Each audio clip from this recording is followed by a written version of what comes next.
ఉమ్, ఉమ్, ఉమ్.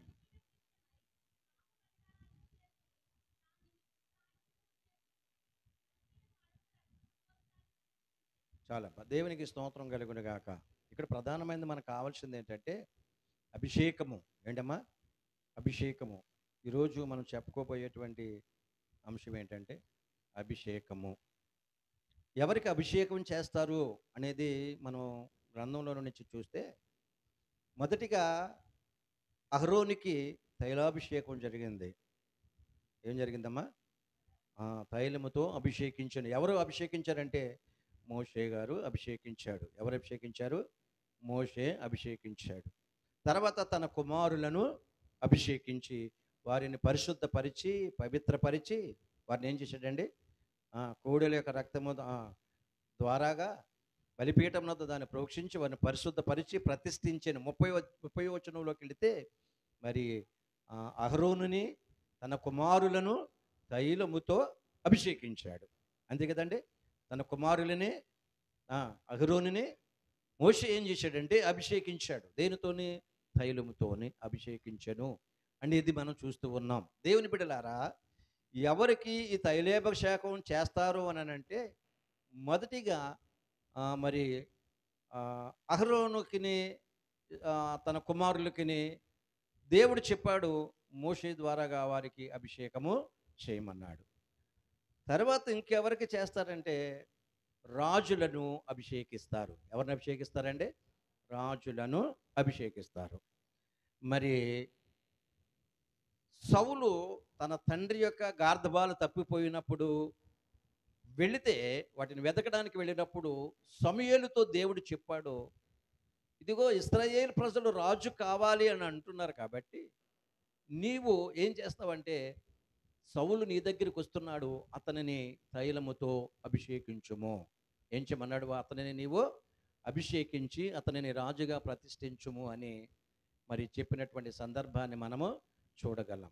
రెండో పర్యాయం ఎవరనంటే, ఎప్పుడైతే సౌలు దేవునికి తిరుగుబాటుగా ఉన్నాడో, లేకపోతే దేవుని మాట వినలేదో, అప్పుడు దేవుడు దావీదుని ఏర్పరచుకున్నాడు. ఎవరిని ఏర్పరచుకున్నాడండి? దావీదుని ఏర్పరచుకున్నాడు. దావీదుని ఏర్పరచుకుని దావీదుని దావీదుని గురించి మరి సమూయేలు గారితో చెప్పినటువంటి సంగతి ఏంటంటే, ఇదిగో మరి నీవు బెత్లెహేమునకు వెళ్ళి అక్కడ ఉన్నటువంటి యెష్షయి కుమారుల ఒక్కనిని నీవు రాజుగా అభిషేకించమని చెప్పాడు. రాజుగా అతనిని అభిషేకించమని చెప్పాడు. అప్పుడు సమూయేలు మరి యెష్షయి కుమారులు ఒకడైనటువంటి కడపటి వాడైనటువంటి దావీదుని ఏం చేశారంటే అభిషేకం చేశాడు. తదుపరి మనం ఇంకా ముందుకు వచ్చినట్లయితే మరి సొలొమోనును కూడా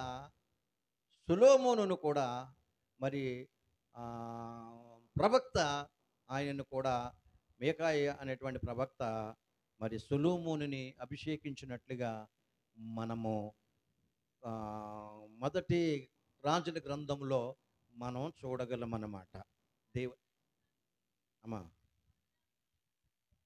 చూడమ్మా, మొదటి అధ్యాయము 39. యాజకుడైన యాజకుడైన సాదోక గుడారములో నుండి తైలపు కొమ్మును తీసుకుని వచ్చి సొలొమోనుకు పట్టాభిషేకము చేసెను. అంటే ఆ తైలముతో అతనిని ఏం చేశాడు? అభిషేకించి ప్రతిష్ఠించాను. ఇలాగున దేవుని పిల్లలారా, పాత నిబంధన కాలములో ఉన్నటువంటి సత్యాన్ని మనం వివరించుకుంటే, ఈ తైలము అభిషేకం అనేది రాజులకును యాజకులను ప్రతిష్ఠించుటకును వాడబడినది. ఇంకా ఎక్కడ కూడా దానిని వాడబడినట్లుగా మనం చూడం. ఏమంటే ఎక్కడైనా వాడబడినట్లుగా మనం చూడం. ఎక్కువగా పరిశుద్ధపరచుటకు ఏంటంటే పరిశుద్ధపరచుటకు తైలాన్ని వాడేవారు. ఈ మోషే గారు మరి అహరోనుని తైలముతో అభిషేకించే ముందు పరికరాలను కూడా అభిషేకించారు. గంగాళాన్ని అభిషేకించారు, బలిపీఠాన్ని అభిషేకించాడు, ఇంకా పరికరాలన్నిటిని కూడా అభిషేకించి వాటిని మందిరములో ప్రతిష్ఠించెను అని మనము పైభాగంలో 8వ అధ్యాయం మొదటి నుంచి చదివితే మనకు అక్కడ రాయబడి ఉంటుంది అన్నమాట. అంతే కదండి. దేవునికి మహిమ కలుగునుగాక. కనుక ఈ తైలం అనేది దేనికంటే ప్రతిష్ఠించుటకును, అభిషేకించుటకును, పరిశుద్ధపరచుటకును. ఏంటండి? అభిషేకం అనేది పరిశుద్ధపరచుటకును, చెప్పాలి, పరిశుద్ధపరచుటకును, అభిషేకించుటకును, ప్రతిష్ఠించుటకును ఈ తైలము వాడబడేది అనే విషయాన్ని ప్రభునామాన్ని బట్టి మీకు తెలియచేస్తా ఉన్నాను. ఈ తైలము ఏంటి అని అంటే ఒలీవల తైలము. ఏ తైలం అండి ఇది? ఒలీవల తైలము. ఒకసారి చెట్లన్నీ అనుకున్నాయంట, ఒకరికొకళ్ళు అనుకున్నాయంట, నువ్వు రాజుగా ఉండు అన్నాయంట. ఏమన్నాయంట? నువ్వు రాజుగా ఉండు అని చెప్పేసి కొన్ని చెట్ల దగ్గరికి వెళ్ళి, అంటే ఫలాలు ఇచ్చే చెట్ల దగ్గరికి వెళితే ఆ చెట్టు అందంట, నేను మానవులకి మంచి ఫలాలు ఇచ్చే చెట్టుగా ఉండటం అనేసి నేను రాజుగా ఉండటానికి నేను అటు ఇటు ఊగుతాకి నేను ఏమైనా అని అన్నదంట. అలాగనే మరి ఒలివ చెట్టు దగ్గర కూడా వచ్చి ఒలివ చెట్టుతో అన్నానంట, ఒలివ చెట్టు నీవు రాజుగా ఉండు అని చెప్పేసి అన్నప్పుడు ఆ చెట్టు అందంట, నేను రాజులను యాజకులను అభిషేకించుటకు ఒక మహత్తరమైనటువంటి పనిని నేను చేస్తున్నాను కాబట్టి, ఒక పరిశుద్ధ కార్యక్రమం చేస్తున్నాను కాబట్టి ఆ పరిశుద్ధ కార్యాన్ని విడిచిపెట్టేసి నేను రాజుగా నేను ఉండను అని చెప్పేసిందంట. ఎవరు? తైలము. ఎవరమ్మా? తైలము. అంటే ఇప్పుడు దేనిని వాడతారు అభిషేకానికి? ప్రతిష్టతకు వైలేవ తైలము. అది పరిశుద్ధమైనటువంటిదిగా అది ఎంచి దానిని తీసి మరి రాజులను యాజకులను అభిషేకిస్తారు అనేది వాక్యము తెలియచేస్తూ ఉంది. దేవునికి మహిమ కలుగునుగాక. కనుక ఈరోజు మనం చూస్తున్నాం, చాలామంది సేవకులను చూస్తున్నాం, వారిని ఏదో అనాలనో లేకపోతే నిందించాలనో వేరే విధం కాదు, కానీ చాలామంది చూస్తున్నాం ప్రతి ఒక్కరు కూడా ఏంటంటే తైలాభిషేక పండుగ, తైలాభిషేకము లేక తైలాభిషేకం మెయిన్ ఏంటంటే తైలాభిషేకం. ఏంటి? తైలాభిషేకం. ఈ తైలాభిషేకం అనేది ఇది పాత నిబంధన కాలంలో ఉన్నటువంటి వారికి మాత్రమే వర్తిస్తుంది, కానీ క్రొత్త నిబంధనలో ఉన్నటువంటి వారికి అది వర్తించదు అనేది నా అభిప్రాయం. ఎందుకనంటే ఈ క్రొత్త నిబంధనలో ఉన్న వారికి కావలసినటువంటి అభిషేకం వేరే ఉంది, పాత నిబంధనలో ఉన్నటువంటి తైలాభిషేకం వేరే ఉంది అనే విషయాన్ని నేను మీకు తేటగా తెలియచేస్తున్నాను. మీరు శ్రద్ధగా వినకపోతే అటు ఇటు చూస్తే కిందకి తలలు పెడితే నేను చెప్పేది మీకు అర్థము కాదు. తర్వాత మీరు ఏమింటారంటే నన్ను మూలుకుంటారు. అంచేత మీరు శ్రద్ధగా వినాలి. పాత నిబంధన కాలంలో శరీరానుసారమైనటువంటి రాజులను యాజకులను అభిషేకించుటకు, అది మరి కొత్త నిబంధన కాలంలోకి వచ్చేటప్పటికి అలా జరిగిందని అంటే మరి మనకి కనిపించదు. కానీ ఒక చోట ఏమంటుందంటే, మీలో ఎవరైనాను బలహీనులై ఉన్న ఎడల మీరు పెద్దలను పిలిపించి ఏం చేయాలంట? ప్రార్థన చేయించవలెను. ఏం చేయాలి? చేసుకొనవలెను. వారు నూనె రాసి ప్రార్థన చేసెదరు. విశ్వాస సహిత ప్రార్థన రోగిని స్వస్థపరచును అని ఉంది. అంతే కదండి. అంటే క్రొత్త నిబంధనలో ఉన్నది మాత్రము అదొక్కటే అనేది నేను అనుకుంటూ ఉన్నాను.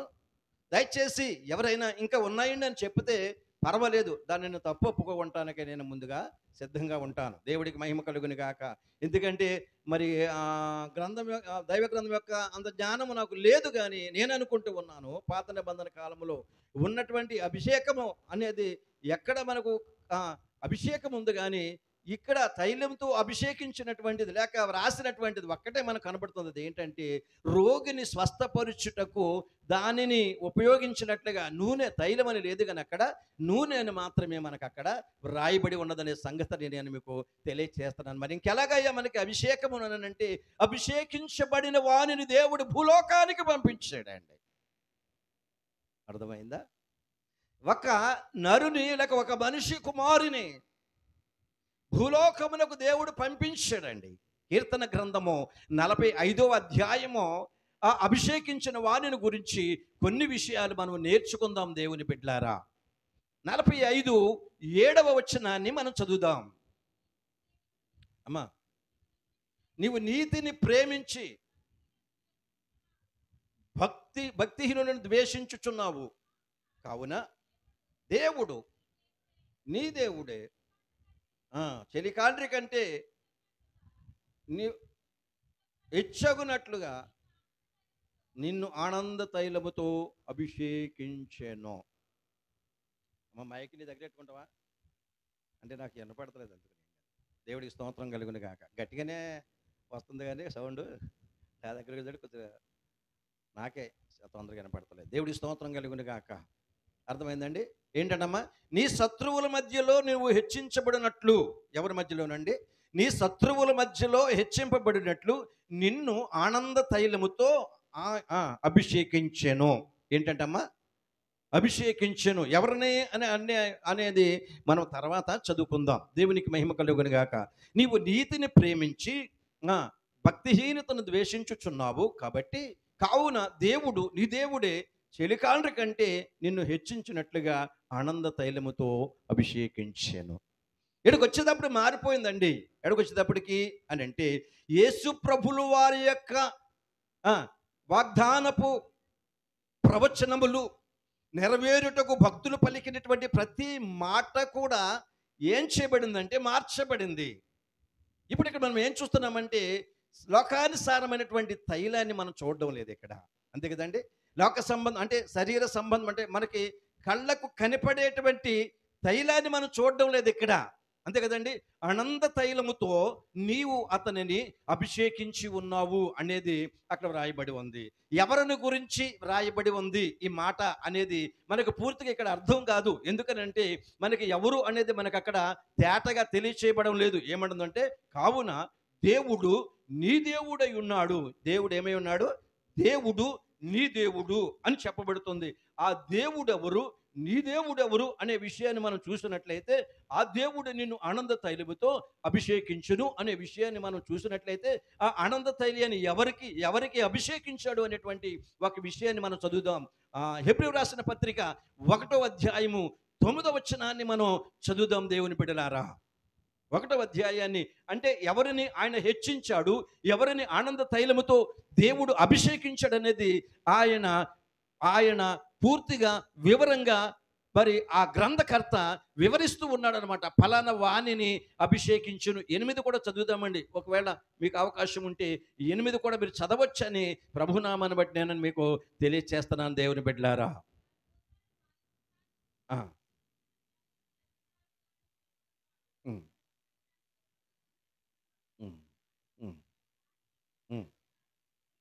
అమ్మా, తన కుమారుని గూర్చి అయితే, ఎవరి కుమారుడు అనంటే దేవుడైనటువంటి వాని కుమారుడు. అంతే కదా?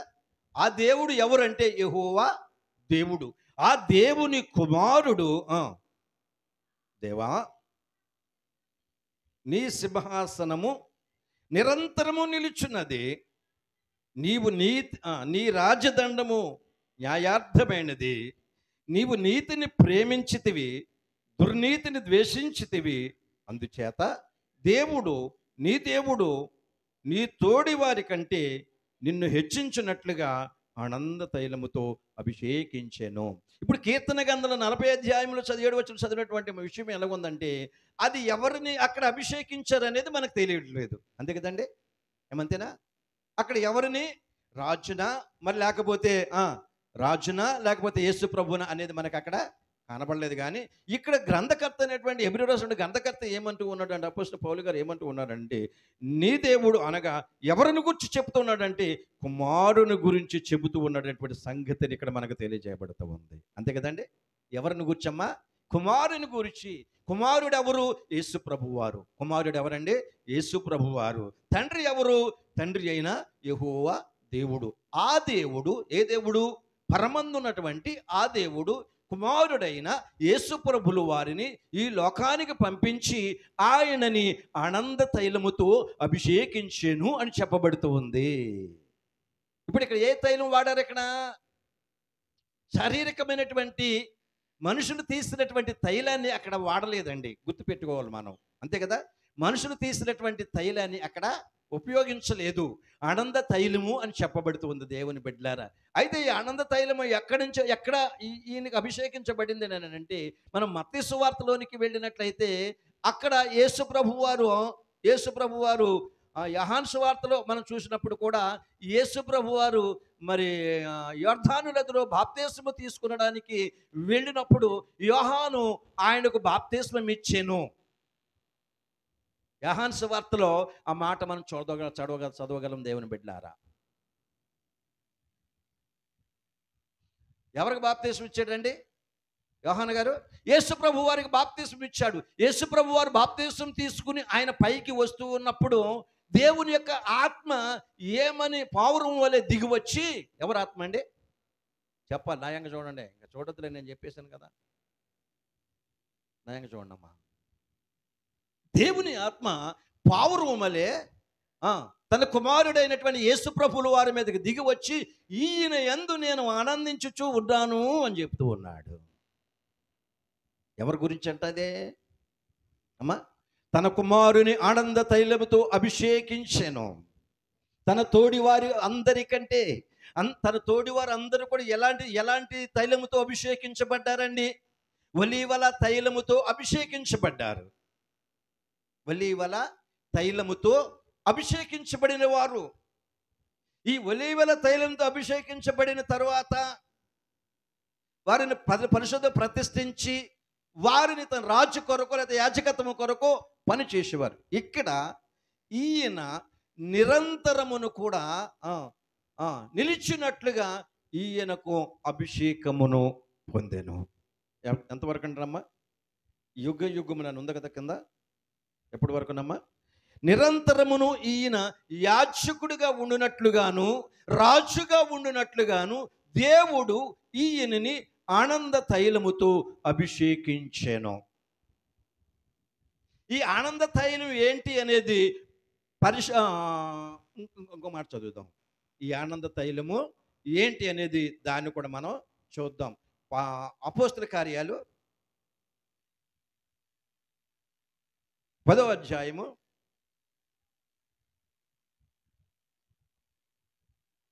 10వ అధ్యాయము 38వ వచనాన్ని చదువుదాం. అదేదనగా అంటే ఆ ఆనంద తైలం ఏదనగా అక్కడ మనం అది పెట్టుకోవాలి. అక్కడ ఏది ఆనంద తైలం అనేది మనం అక్కడ కలుపుకోవాలి. అక్కడ లేదు కానీ చదువుదామమ్మా. దేవుడు నజరేయుడైన యేసును పరిశుద్ధాత్మతోనూ శక్తితోనూ అభిషేకించినదయ్యే. ఈ ఆనంద తైలం ఏంటమ్మా? అమ్మా, ఈ ఆనంద తైలం ఏంటి చెప్పాలి? పరిశుద్ధాత్మ. ఈ తైలముతో అభిషేకించబడాలి. ఇప్పుడు మనుషులు ఏం చేస్తున్నారంటే లోక సంబంధముగా, అంటే ఇప్పుడు బైబిల్లో ఉంది కాబట్టి ఒక సేవకులు, పెద్ద సేవకుడు, నేను ఆయన వాక్యాన్ని విన్నప్పుడు ఆయన అంటాడు, నేను ఎక్కడ కూటం పెట్టినా ఈ ద్వితీయోపదేశ కాండము లేక సంఖ్యాకాండములో లేవికాండములో ఉన్నటువంటి ఈ తైల గురించి నేను చెప్పాలి అని అంటూ, ఎందుకనంటే నేను తైలాభిషేక పండుగలు చేస్తున్నాను కాబట్టి నేను ఎక్కడ వాక్యం చెప్పినా ఈ తైలాభిషేకం గురించి నేను చెప్పాలి అంటూ ఉంటాడు. ఈ తైలాభిషేకం గురించి చెప్పాలి అని అంటే ముందు ఈ తైలాభిషేకం చూడాలి. ఏ తైలాభిషేకం? ఆనంద తైలాభిషేకం చూడాలి ముందు. ఎందుకంటే ఈ తైలాభిషేకాన్ని యేసు ప్రభులు వారు నెరవేర్చేశారు. ఇక శరీరమైనటువంటి నూనెతో, తైలముతో, నూనెతో మనము అభిషేకం చేయాల్సినటువంటి పని లేదు. గుర్తుపెట్టుకోవాలి మీరు. చాలామంది దేనికి పరుగెడుతూ ఉంటారు, ప్రాకులాడుతూ ఉంటారంటే, చాలామంది దేనికి పరిగెడుతూ ఉంటారంటే ప్రతి మంగళవారము లేక ప్రతి బుధవారము, ప్రతి శుక్రవారం, ప్రతి శనివారము పలానా చోట, పలానా కాంపౌండ్లో, పలానా మరి ఏంటంటారు కాంప్లెక్స్లోను, పలానా చోట, పలానా ఆడిటోరియంలోను ఆనంద తైలాభిషేకం జరుగుతూ ఉంది. తైలాభిషేక పండుగ జరుగుతూ ఉంది, అభిషేక పండుగ జరుగుతూ ఉంది. కాబట్టి మీరు రోగులైన వారిని తీసుకురండి, వాళ్ళని తీసుకురండి, వీళ్ళని తీసుకురండి అన్నప్పుడు ఈ ప్రజలు ఏమైపోతున్నారంటే పరుగున ఏం చేస్తున్నారంటే పిల్లలకి అన్నం తింటున్నారో కూడా తెలియదు, భర్తలకు భోజనం పెట్టాలని కూడా తెలియదు, భార్యలను చూడాలని కూడా తెలియదు, పరిగెట్టిపోతూ ఉన్నారు. అవునంటారా కాదంటారా? కాదంటే చెప్పండి దేవుని బిడ్డలారా. పరిగెట్టేస్తూ ఉన్నారండి. ఇది వరకు మేము మా చిన్నప్పుడు రెండు రూపాయలు ఇచ్చేవారు కూలి పని. ఆ 2 రూపాయలైనా ఆ పని అయినా ఈ రోజులో పని ఉండేది కాదు. ఎవడు కాకేస్తాడని రోడ్డు మీదకి వెళ్ళి కూర్చుంటే, రే పనికిరా అన్నాడు అనుకోండి, అప్పుడు క్యారేజ్ ఒకటి పట్టుకుని సేమండి ఉండి అన్నమాట, అది పట్టుకుని పరుగు పరుగు, ఎక్కడ మళ్ళీ ఎక్కడ ఈడు వచ్చేస్తాడా, నాకు పోటీకి ఎవడొచ్చేస్తాడని పరుగు పరుగుని వెళ్ళిపోయేవాళ్ళు అండి. మా నాన్నేమో ఆ క్యారేజీ పట్టుకుని ఒకటి వెనకాల పరిగెట్టేవాడు అనమాట. దోషుడు వెనకాల ఒకడు ఉంటాడు టింగి టింగి మన కొడతాకే, ఆడు ఎలా పరిగెడతాడు అలా పరిగెట్టుకు వెళ్ళిపోవడం అనమాట. వాస్తవం అండి. అలాగే ఈరోజు చాలామంది ప్రజలు దేవుని బిడ్డలారా, ఇది ప్రజలతో తప్పు కాదండి, ఆశ. అది ఏదో జరుగుతుందని ఆశ, అంతే కదా. ఇది ప్రజలతో తప్పు అని నేను అనలేదు, ఏదో జరుగుతుంది అనేటువంటి ఆశ వాళ్ళలో ఉంది, ఏదో కావాలనేటువంటి విశ్వాసం వాళ్ళలో ఉంది. అందుకోసమే ఆతృతతో పరిగెడుతూ ఉన్నారు. దీనినే ఆసరాగా తీసుకుని అనేక మంది సేవకులు మనుషులను భ్రమపెట్టి ఆత్మలోనికి దించేసి వారి నుండి ధనాన్ని అడ్డుకునేటువంటి వారు చాలా మంది ఈ లోకంలో ఉన్నారనే సత్యాన్ని నేను మీకు తెలియజేస్తున్నాను దేవుని బిడ్డలారా. ఇది పాత నిబంధన కాలం వరకే పరిమితం. ఇది తైలము అనేది పాత నిబంధన కాలం వరకే పరిమితమై ఉన్నది. ఈ క్రొత్త నిబంధనలోనికి వచ్చేసరికి దేవుడు మొట్టమొదటిసారిగా దేవుడు తన కుమారుడైనటువంటి యేసు ప్రభుల వారిని ఆనంద తైలముతో అభిషేకించెను. అక్కడ ఏ తైలము లేదు, అక్కడ ఉందంటారండి, ఏ తైలము లేదు అక్కడ. ఆ తైలము ఏది అనేది భక్తుడైనటువంటి పౌలు గారు చెబుతూ ఉన్నాడు. దేవుడు నజరేయుడైనటువంటి యేసు ప్రభుల వారిని పరిశుద్ధాత్మ అనేటువంటి తైలముతో,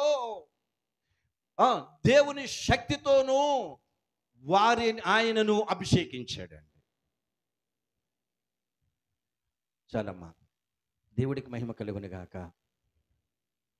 దేవుడు ఆయనకు తోడై ఉన్నాడు. ఎందుకని? ఆయన నీతిమంతుడని దేవునికి తెలుసు. అతడు దుర్నీతిని విసర్జించువాడని దేవునికి తెలుసు. నీతిని ప్రేమించేవాడు యేసు ప్రభుల వారు, దుర్నీతిని ద్వేషించేవాడు యేసు ప్రభుల వారు, దుష్టుని సహించినటువంటి వాడు, పాపాన్ని సహించినటువంటి వాడు, పాపి కొరకు ప్రాణం పెట్టినటువంటి వాడు. అందుచేత ఆయన పరిశుద్ధుడు కాబట్టి ఆ పరిశుద్ధుని దేవుడు ఆ ఆనంద తైలముతో అభిషేకించెను. ఆ ఆనంద తైలమే పరిశుద్ధాత్మ అభిషేకం అనేది తేటగా భక్తుడైనటువంటి పౌలు గారు మనకి తెలియచేస్తూ ఉన్నాడు. దేవునికి మహిమ కలుగునగాక.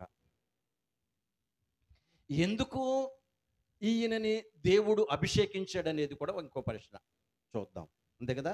ఎందుకు దేవుడు ఈయనని అభిషేకించెను? ఎవరిని?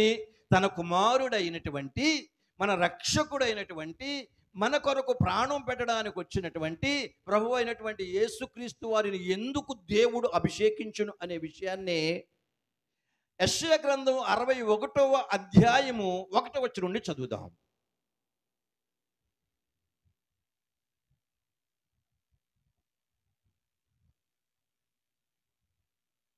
నేను చక్కగా ఒక్కొక్కటి మీకు విడమర్చి చెబుతున్నాను, మీరు అర్థం చేసుకుంటే చాలా మంచిదని. ప్రభువకు యెహోవా ఆత్మ నా మీదకి వచ్చి ఉన్నది, దీనులకు సువర్తమానం ప్రకటించుటకు యెహోవా నన్ను అభిషేకించెను. నలిగిన హృదయము గల వారిని దృఢపరచుటకును, చెరలో ఉన్న వారిని విడుదలను, బంధించబడిన వారిని విముక్తిని ప్రకటించుటకును, యెహోవా హితవత్సరమును మన దేవుని ప్రతిదండన దినమును ప్రకటించుటకును, దుఃఖములో ఉన్న వారిని విడిపించుటకును, వారికి ఉల్లాస వస్త్రమును ధరింపచేయుటకును, రోగులను కుంటి వారిని గుడ్డివారిని లేవనెత్తుటకును, దీనులను దరి చేర్చుకుని ఆదరించుటకును, చనిపోయిన వారిని బ్రతికించుటకును దేవుడే ఈ కుమారుడైనటువంటి యేసు ప్రభుల వారిని అభిషేకించాడండి. దేనికి అభిషేకించడమ్మా? దేనికి అభిషేకించండి? యెషయా ప్రవక్త ఏమంటున్నాడంటే, ప్రభువుకు యెహోవా ఆత్మ ప్రభు అయిన యేసు క్రీస్తు వారి మీద ఉన్నది కాబట్టి, ఆయన అభిషేకించాడు కాబట్టి, నలిగిన వారిని దృఢపరచుటకు, విరిగి నలిగిన హృదయము దేవునికి ఇష్టమై ఉన్నదని భక్తుడైనటువంటి ఇర్మియా గారు ప్రవచిస్తూ ఉన్నారు, ఒక చోట ప్రవచిస్తున్నారు, దేవుని బిడ్డలారా, విరిగి నలిగిన హృదయముతో నా ప్రజలు నా యొద్దకు వచ్చి తమ్ము తాము తగ్గించుకుని తమ హృదయములను సరి చేసుకుని చక్కబెట్టుకుని తమ హృదయముందు పరీక్షించుకుని నా యొద్దకు వచ్చు వారిని అని అంటూ ఉన్నాడు. దేవుడికి స్తోత్రం కలుగును కాక. వీరందరిని కూడా అభిషేకించడానికి యేసు ప్రభులు వారిని దేవుడు అభిషేకించాడు. వీరందరిని బాగు చేయుటకు, వీరందరిని స్వస్థపరచుటకు ఆయనను అభిషేకించను. ఆ అభిషేకమే, ఏ అభిషేకము? ప్రభుని యేసు క్రీస్తు వారు పొందిన అభిషేకము అపవాదిని ఓడించెను, అపవాదిని జయించెను. దానికి మనకు ఎదురుగానే కనబడుతూ ఉన్నది. ఏంటమ్మా? వాక్యం ఉంటే చెప్పండి, నో ప్రాబ్లం. దేవునికి మహిమ కలుగును గాక. నేను చదవన్నప్పుడు చదువుగానే హల్లెలూయా, దేవునికి స్తోత్రం. దేవుని పిల్లలారా, ఇప్పుడు నేను చెప్పింది మర్చిపోతున్నాను అనమాట, అంతే, ఏం కాదు. గనుక దేవుడు ఆయన మీద నిత్యమైనటువంటి ఆశీర్వాదము పొందడానికి దేవుడు ఆయనను అభిషేకించాడు. మానవుడు నిత్యమైనటువంటి ఆశీర్వాదం పొందడానికి దేవుడు ఆయనను ఏం చేశాడంటే అభిషేకించాడు. దీనులకు సువర్తమానం అందించడానికి. సువర్తమానం ఏంటి?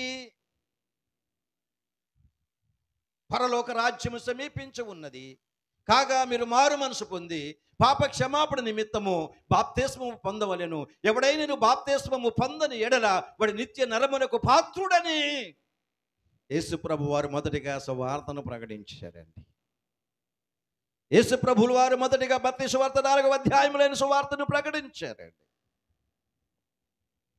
తదుపరి అక్కడి నుండి ఆయన దీనులైన వారి యొద్దకు వెళ్ళి, దుఃఖములో ఉన్న వారి యొద్దకు వెళ్ళి, కన్నీరు నిట్టూర్పు ఈడుస్తున్నటువంటి వారి దగ్గరికి వెళ్ళి, జ్వరముతో బాధపడుతున్న వారి యొద్దకు వెళ్ళి ఆయన చేయి ఉంచగా, ఆయన మాట చెప్పగా, ఆయన మాటలో జీవమును, ఆయన చేతిలో జీవమును, ఆయన చేతిలో జీవమును, ఆయన మాటలో జీవమును కలిగిన వాడై ఉండి అభిషేకము పొందినటువంటి ఈయన పేతురు ఆ జ్వరముతో బాధపడుతున్నప్పుడు ఆమె మీద చేయి ఉంచగా ఆమె స్వస్థత పొందెను. కుంటి ఊచకాడు చేతులు గలవారి వద్దకు వెళ్ళి ఆయన మాట చెప్పున నువ్వు లేచి నడవమని చెప్పగా వాడు దిగ్గున లేచి నడిచెను. గుడ్డివారి దగ్గరికి వెళ్ళి ఆయన ఉమ్మి వేసి ఆ బురద తీసి తన హస్తముతో అతనిని తాకగా అతడు స్వస్థత పొందెను. చనిపోయిన లాజరు 4 దినములైనప్పటికీ కూడా ఆయన వాక్కు చేత వెళ్ళి అతనిని తిరిగి బ్రతికించెను. ఇది పరిశుద్ధాత్మ చేసేటువంటి అద్భుతమైనటువంటి కార్యములు దేవుని బిడ్డలారా. నువ్వు చేస్తుంటే ఏ కార్యాలు జరుగుతూ ఉన్నాయి, నువ్వు తైలంతో అభిషేకిస్తుంటే ఏ అద్భుతాలు జరుగుతూ ఉన్నాయి, ఏ సూచక్రియలు జరుగుతూ ఉన్నాయి. వెంటనే లేచి నడుస్తూ ఉన్నారా? వెంటనే గుడ్డివారు చూస్తూ ఉన్నారా? వెంటనే ఓచగల వాళ్ళు తిరిగి బలము పొందుతూ ఉన్నాడా? కనబడదే మనకే. మనుషులను ఆకర్షించేటువంటి, ప్రలోభాలు చేసేటువంటి దేవుని బిడ్డలారా విషయాన్ని దేవుడు ఎంత మాత్రం కూడా ఒప్పుకోడండి. ఎందుకు? పరిశుద్ధాత్మ చేత దేవుడు ఆనంద తైలముతో దేవునిని ప్రభు యేసుక్రీస్తు వారిని అభిషేకించాడు అని అంటే వాడు మాట చెప్పగా ఏం చేయబడాలి? చెప్పాలి. ఆడి మాట చెప్పగా ఏం చేయబడాలి? ఆ మాటలో జీవం ఉండాలి. అది అభిషేకం. ఆ అభిషేకంతో నువ్వు అభిషేకిస్తే తైలం అవసరం లేదు, కొబ్బరి నూనె అవసరం లేదు, నువ్వు దేవుని పరిశుద్ధాత్మ చేత నువ్వు దగదగ మండుచు ఉంటే, పరిశుద్ధాత్మ చేత నువ్వు నింపబడినట్లయితే ఆ పరిశుద్ధాత్మయే నిన్ను తాకి, ఆ పరిశుద్ధాత్మయే నిన్ను స్వస్థపరిచి సర్వసత్యములోనికి నిన్ను నడిపిస్తూ ఉంది.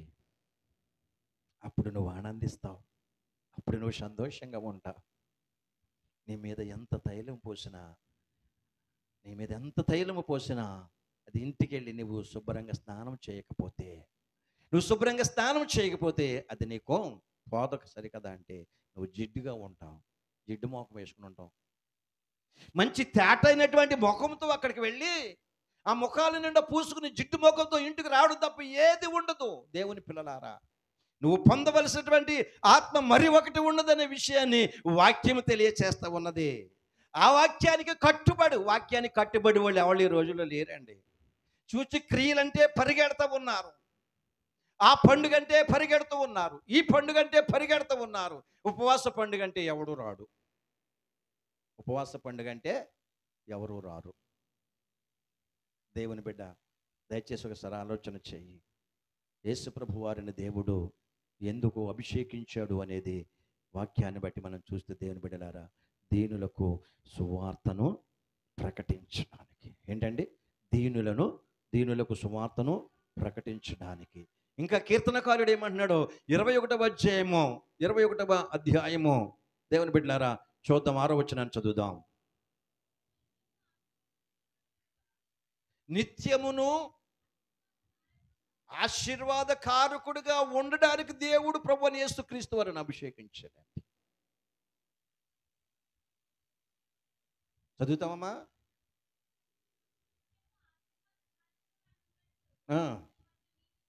అమ్మే చాలమ్మా. ఎవరిని నియమించాడు? తండ్రి అయిన దేవుడు తన కుమారుడైన యేసుక్రీస్తు వారిని నియమించాడని భక్తుడైనటువంటి యాకోబు గారు ప్రవచిస్తూ ఉన్నారండి. అవునంటారా? అవునా కదమ్మా? చెప్పండి అమ్మా. మీరు చదువుతున్నారు కదా అమ్మా. ఈ పక్కనే కళ్ళ కిందకెట్టేరేటమ్మా? నా టైం ఇంకా 20 నిమిషాలు ఉంది.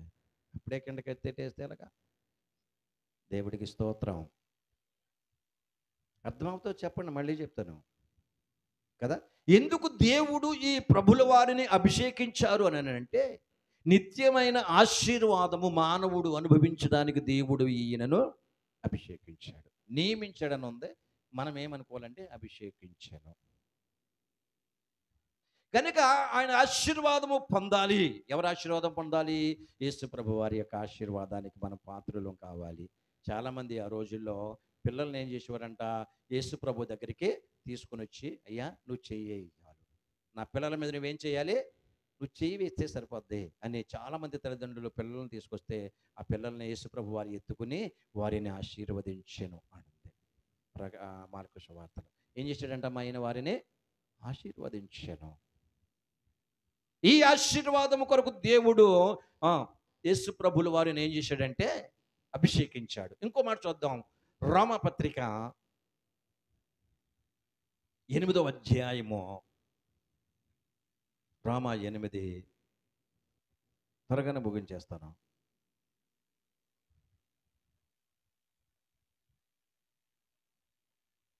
8:29 చదువమ్మా.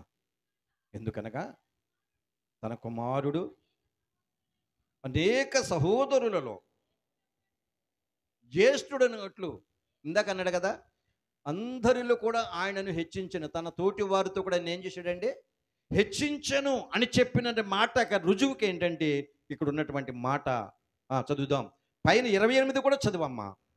దేవునిని ప్రేమించు వారికి అనగా ఆయన సంకల్పము చొప్పున పిలవబడిన వారికి మేలు కలుగుటకై సమస్తమును సమకూడి జరుగుచున్నవని ఎరుగుదుము.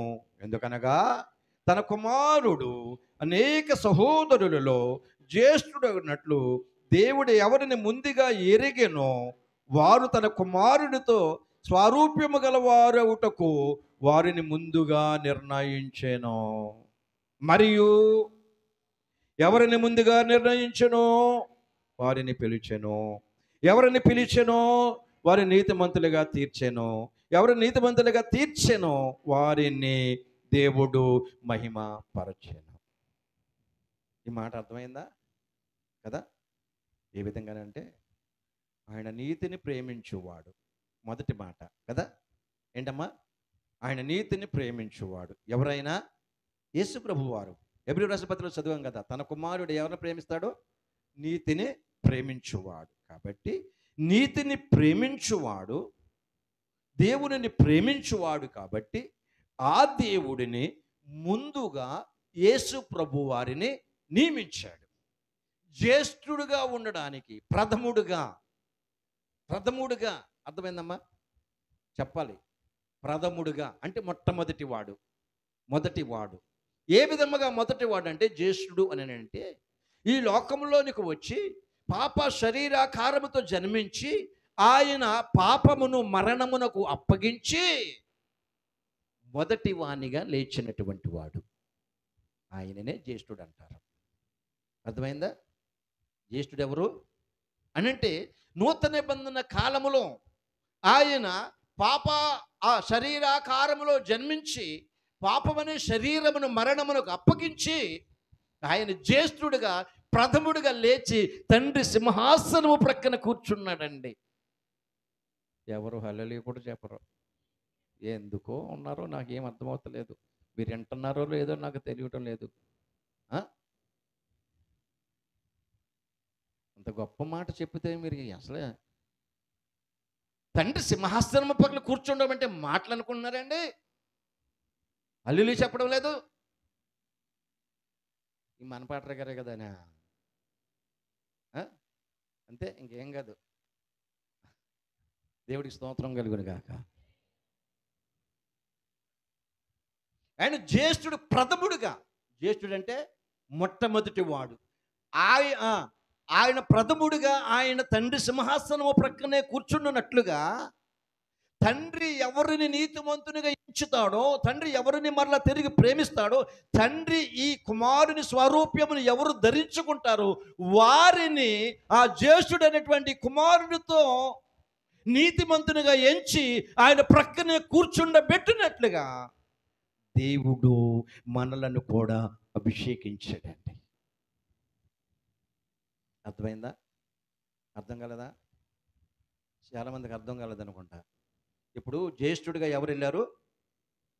యేసు ప్రభు వారు వెళ్ళారండి. ఆ తర్వాత ఎవరు వెళ్ళాలి? అక్కడ రాయబడి ఉంది చూడండి, రోమా 8లోను. తన స్వారూప్యమును, ఎవరి స్వారూప్యాన్ని? దేవుడు ఎవరిని ముందుగా ఎరిగనో వారు తన కుమారునితో స్వారూప్యము గలవారు అగడానికి. ఎవరి స్వారూప్యం కావాలి ఇప్పుడు? తండ్రి స్వారూప్యము. దేవుని స్వారూప్యాన్ని కుమారుడు ధరించుకున్నాడు. కుమారుని స్వారూప్యాన్ని మనము ధరించుకోవాలి. అర్థమైందా? అప్పుడు రెండవ వానిగా నీవు అక్కడ కూర్చుంటావు. ఎక్కడ? తండ్రి సింహాసనము ప్రక్కన నీవు కూర్చుంటావు. అర్థమైందా? ఈ తండ్రి సింహాసనము ప్రక్కన నీవు కూర్చోవాలి అని అంటే ప్రధానమైనది మనకు కావాలి. ఇలా చూడండి, ఇంకా ఈ తండ్రి సింహాసనం ప్రక్కన నువ్వు కూర్చోవాలంటే నీకొకటి కావాలి, మనకొకటి కావాలి. అవునా కదండి? యేసు ప్రభు వారు కూర్చున్నారంటే ఆయన ఊరుకునే కూర్చోలేదండి. అక్కడ తండ్రి సింహాసనం ప్రక్కన లోకాన్ని జయించాడు. ఆయన పాపాన్ని జయించాడు, మరణాన్ని జయించాడు, శాపాన్ని జయించాడు, రోగాల్ని భరించాడు. ఇన్నిటిని భరించితేనే కానీ తండ్రి సింహాసనం ప్రక్కన కూర్చోలేదు. దానికన్నా ప్రాముఖ్యంగా మొట్టమొదటిగా ఆయన ఆ పరిశుద్ధాత్మ చేత ఏం చేయబడ్డాడు? అభిషేకించబడ్డాడు. మరి మనం ఏం చేయబడాలి? మొదటి యోహాను పత్రిక 2వ అధ్యాయము. మొదటి యోహాను పత్రిక 2వ అధ్యాయము 20వ వచనాన్ని చదువుదామా? అయితే అమ్మా, మీరు పరిశుద్ధిని వలన అభిషేకము పొందిన వారు గనుక. ఆమేన్. చాలమ్మా. మనం ఏం చెప్పడాలంటే అండి, పరిశుద్ధిని వలన అభిషేకము పొందిన వారమై ఉండాలి. దేవుని రాజ్యములో, దేవుని సింహాసనము ప్రక్కన, ఆయన రాజ్యానికములో ఏలుబడిలో ఒక యువరాణిగా నీవు ఉండాలి అని అంటే ఏం కావాలి మనకి? దేవుని యొక్క పరిశుద్ధుని యొక్క అభిషేకము మనకు కావాలి. 27వ వచనం.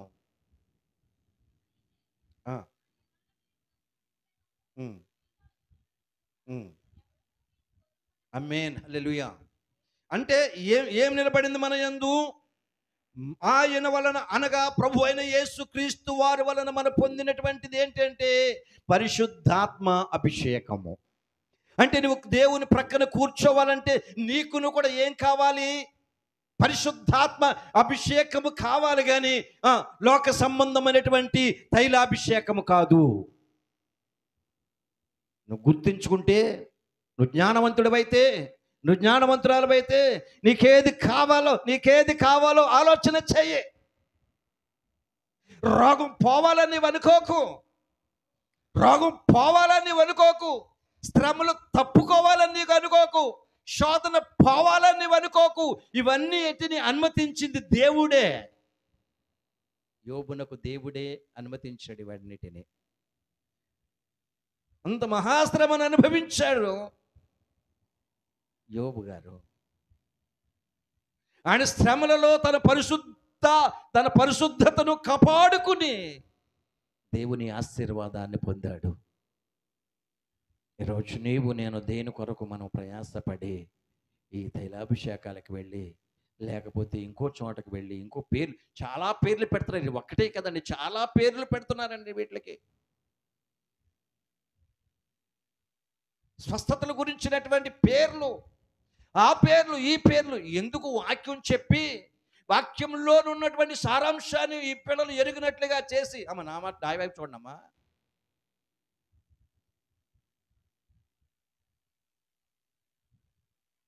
వాక్యం వినండి.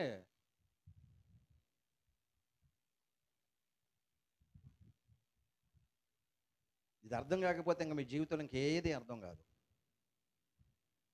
దేని కొరకు మనం ఈ లోకంలో చూడాలో అది తెలియకపోతే మనకేం కాదు. యేసు ప్రభు అంతటి వాడే దేవుని మాటకు లోబడి అనే చిత్తమును నెరవేర్చినప్పుడు నీవు నేను ఎంత ఆప్ట్రాల్. నీవు వింటావేమో బాగుపడతావు, నీవు వినవేమో ఆ లోకంలో ఉన్నవారి వల్లే అక్కడికి ఇక్కడికి వీళ్ళ దగ్గరికి వెళ్ళి దేవుడిలో లేని చోట వెతికి విసికి వేసారిపోతావు తప్ప ఇంకోటి లేదు. దేవుడంటే ఎవరు అనుకుంటున్నావు? దేవుని చేత అభిషేకించబడిన వాడు. ఆ దేవుని చేత అభిషేకించిన వాడు దేవుడు నీకు చెబుతున్న సంగతి ఏంటి అని అంటే, నీవును కూడా ఆ పరిశుద్ధుని యొక్క అభిషేకము పొందిన వాడివై ఉన్నప్పుడు మాత్రమే దేవుడు చేసిన కార్యాలు నీ జీవితంలో జరుగుతాయి. నువ్వు చేయగలవు. అర్థమైందన్నమాట. ఆ పరిశుద్ధుని యొక్క ఆత్మీయ అభిషేకము నీకు కావాలి. ఆ ఆత్మీయ అభిషేకము పొందుకున్నప్పుడే నీవును అద్భుత కార్యాలు చేయగలవు. పేతురు యోహాను వలె, పౌలు వలె నీవును కూడా చేయగలవు. పేతురు యోహానులు దేవాలయములోనికి ఎక్కి వెళుతూ ఉన్నప్పుడు ఉచ్చకాడి చేతికి పుట్టుబడి వల్ల కొన్ని కుంటివాడైనటువంటి ఒక మనుష్యుడు వారి వైపు తేరి చూచినప్పుడు మరొకటే ఒక మాట అన్నారు, వెండి బంగారములు మా యొద్ద లేవు కానీ మాకున్నదే అని మీకు ఇచ్చుచున్నాము, నజరేయుడైన యేసు క్రీస్తు నామములో నీవు. అది అభిషేకం అంటే. అభిషేకం అంటే అదండి. ఆ అభిషేకాన్ని ప్రజలకి పంచు, ప్రజలు దానిని ఆ అభిషేకాన్ని అనుభవించి సంతోషిస్తారు, ఆనందముతో దేవుణ్ణి స్తుతిస్తారు. అంతేగాని లోక సంబంధమైనటువంటి నూనె తీసుకొచ్చి ముఖం నిండా పోసేసినంత మాత్రాన వాడికి స్వస్థత రాదు, వాడికి పరిశుద్ధత రాదు. ఇదిగో పరిశుద్ధాత్మ దేవుని గురించి నువ్వు బోధిస్తున్నటువంటి నువ్వు విను. పరిశుద్ధాత్ముడు నీకు బోధిస్తున్నాడు, నువ్వు విని గ్రహించి ఈ పరిశుద్ధాత్మ అభిషేకములోనికి ప్రతి విశ్వాసి కూడా రావాల్సి ఉంది. అప్పుడే జ్యేష్ఠుడైనటువంటి దేవుని కుమారుడు ఎక్కడ దేవుని యొక్క సన్నిధిలో కూర్చుని ఉన్నాడు, నీవును నేను కూడా అదే స్థలములో కూర్చుండి ఉందమని వాక్యము ప్రకటన 3:21 చెప్పబడుతూ ఉంది. ఆ అభిషేకం మనకు కావాలండి. ఆ అభిషేకమే నిన్ను సంతోషపెట్టేది, ఆ అభిషేకమే నిన్ను ఆనందపరిచేది, ఆ అభిషేకమే నీ దుఃఖములో నుండి నీకు సంతోషమునిచ్చేది. ఆ అభిషేకమే నీ కీళ్లకు సత్తువును బలమునిచ్చి హల్లెలూయా నిన్ను నడిపించేది. అందుకే ఆ దేవుడు పౌలు చెబుతున్నట్లుగా నీ కుమారుని నీవు పరిశుద్ధాత్మతోను శక్తితోను అభిషేకించితివి అని అంటూ ఉన్నాడు. ఈ అభిషేక శక్తి నీకు కావాలి. ఈ అభిషేక తైలము, ఈ ఆనంద తైలము నీ హృదయం అందు ఉండాలి. అప్పుడే నీవు దేవుని వాడు అవుతావు, దేవుని కుమారుడు అవుతావు, శక్తిమంతుడు అవుతావు. నీ శరీరము బలహీనమైనప్పటికీ కూడా నీ ఆత్మ ఎప్పుడు బలంగా ఉంటుందండి. ఎప్పుడు ఎలా ఉంటుందమ్మా? బలంగా ఉంటుంది. మనకు ఒక కథ తెలుసు, ధనవంతుడు పేదలాజరు. ఏ కథమ్మా? ధనవంతుడు పేదలాజరు కథ తెలుసు. ధనవంతుడు ఆ మంచి బలమైన తిండి తింటున్నాడు, ఫ్రూట్స్ ఏమండి, రక్తం పడే ఫ్రూట్స్ తింటున్నాడు, రాచరికారాన్ని అనుభవిస్తూ ఉన్నాడు. ఈ పేదవాడు కురుపులతోనూ ఆకలితోనూ అలమటిస్తూ ఉన్నాడు. ఏం చేస్తున్నాడంటే కురుపులతోనూ అలమటిస్తూ ఉన్నాడు. ఈ అలమటిస్తూ ఉన్నప్పుడు ఇతని శరీరమంతా ఏమైపోయింది? బలహీనమైపోయింది. శరీరం ఏమైపోయిందండి? బలహీనమైపోయింది. శరీరము బలహీనమైపోయింది. ఈయన కూడా కాదనుకుంటే భోజనం చేయలేడా? చాలామంది అంటారు, నా ఆకలి కొరకే దొంగతనం చేశాను, నా ఆకలి కొరకే అది చేశాను, నా ఆకలి కొరకే ఇది చేశాను అంటే తట్టుకోలేక చేశాను అంటూ ఉంటారు అన్నమాట. అంటే నీకు నిదానంగా కనబడుతూ ఉంది. కానీ తన కడుపు కాలిన తన శరీరం కొళ్ళిన కృషించిన తను నీతిని ప్రేమించాడు. తనేం ప్రేమించాడండి? ఆయన నీతిని ప్రేమించాడు. పరిశుద్ధాత్మ శక్తిని కలిగి ఉన్నాడు. తను భరించలేని ఈ శరీర సంబంధమైన బలహీనత భరించలేకపోయినప్పటికీ కూడా లోపల ఉన్న దేవుని శక్తిని పొందుకుని చనిపోయాడు. తండ్రి కుడి పార్శ్వమున కూర్చుండి ఉన్నాడు. హల్లెలూయా. యేసుప్రభు వారు కూడా అంతేనండి. యేసుప్రభు వారు కూడా అంతేనండి. ఈ పై శరీరము శ్రమ పడినప్పటికీ, ఈ శరీరము గాయమైనప్పటికీ, ఈ శరీరములోని రక్తము కారుతున్నప్పటికీ, ఎంత శ్రమ పడినప్పటికీ ఈ పరిశుద్ధాత్మ ఆనంద తైలముతో అభిషేకించబడినటువంటి ఈ ఆత్మ ఆయన్ని లోపల బలపరుస్తూ ఉంది. ఏమని బలపరుస్తుందో తెలుసా? ఎంత శక్తినిచ్చిందో తెలుసా?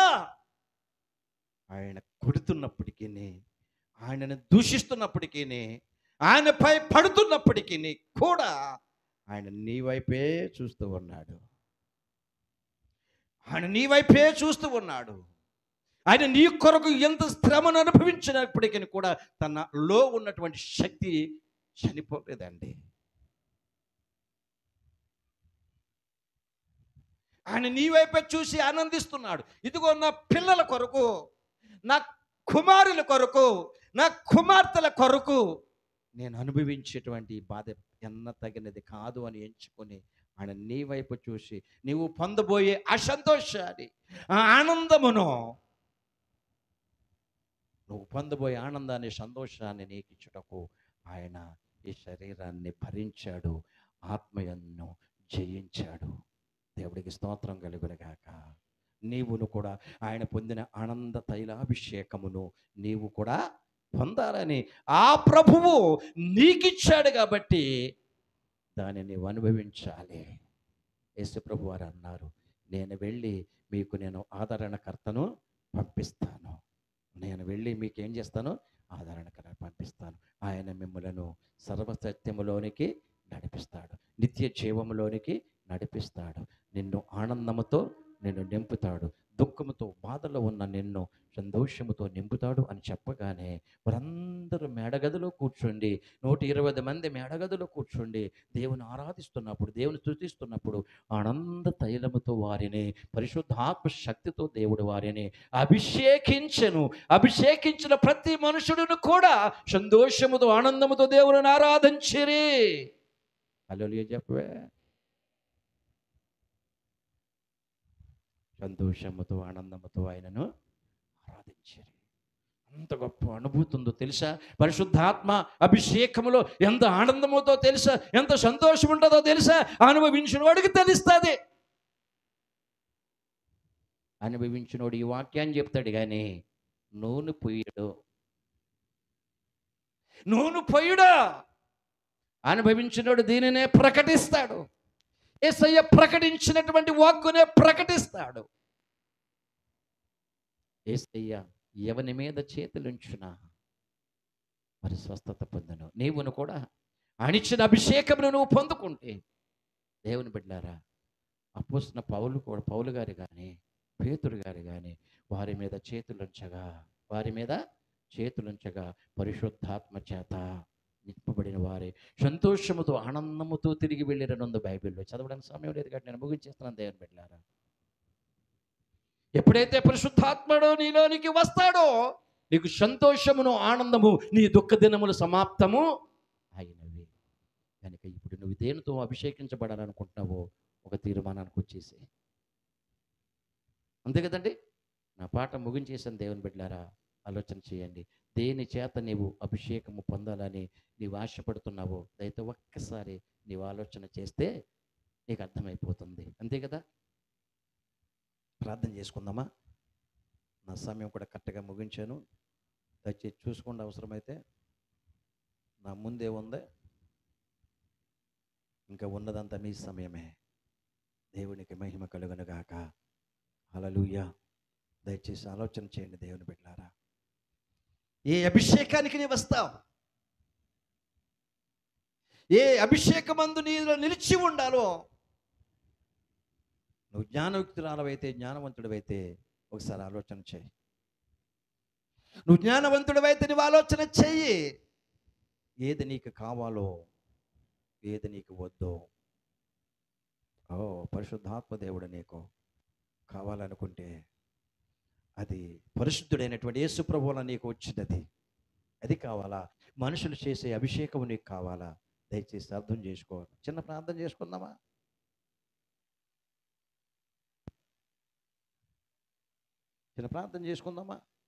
దయచేసి ప్రతి ఒక్కరు కూడా మీ నోరు తెరిచి